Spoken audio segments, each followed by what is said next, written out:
लोग सवाल ये करते हैं कि वालिद साहब का इंतकाल हो गया, उनके इंतकाल के बाद भाइयों ने बहनों की शादी की, किस माल से?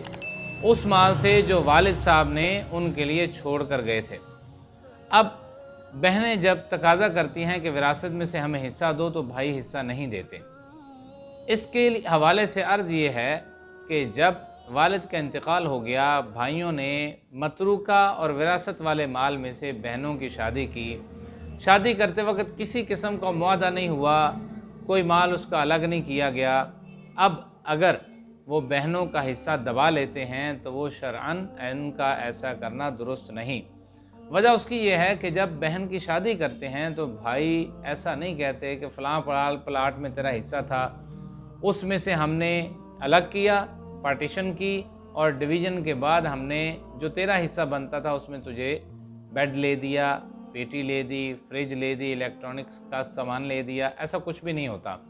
और ना ही ऐसा करते हैं कि विरासती जो हिस्सा तुम्हारा था उसमें से तुम्हारा जहेज़ आ गया, शादी पर ख़र्चा हो गया, अब जो ख़र्चा हुआ उसकी हैसियत क्या होगी? उसकी हैसियत एहसान और गिफ्ट किसी होगी जो भाइयों की तरफ से बहनों के लिए दिया जा रहा है।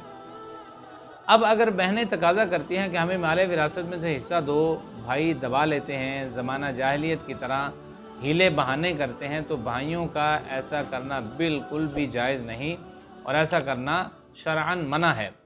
और अगर कोई शख्स किसी की ज़मीन दबाता है, उसके हवाले से फ़रमान रसूल सल्लल्लाहु तआला अलैहि वसल्लम बहुत सख्त है।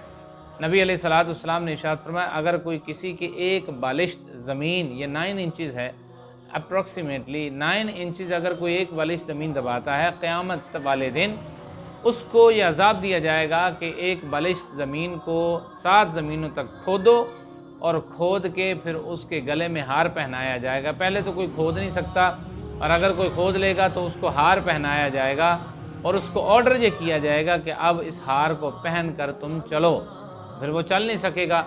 इतना सख्त अज़ाब एक बालिश्त ज़मीन का है। और ये भाई अपनी बहन का हिस्सा जो विरासत से उसको मिलना था वो दबा कर बैठे हैं। बहाना ये है कि हमने तुम्हारी शादी नहीं की, हमने तुम्हें जहेज़ नहीं दिया। भाई वो जहेज़ जो आपका था वो बतौर गिफ्ट था, अब आपका बहन को हिस्सा देना फ़र्ज़ है।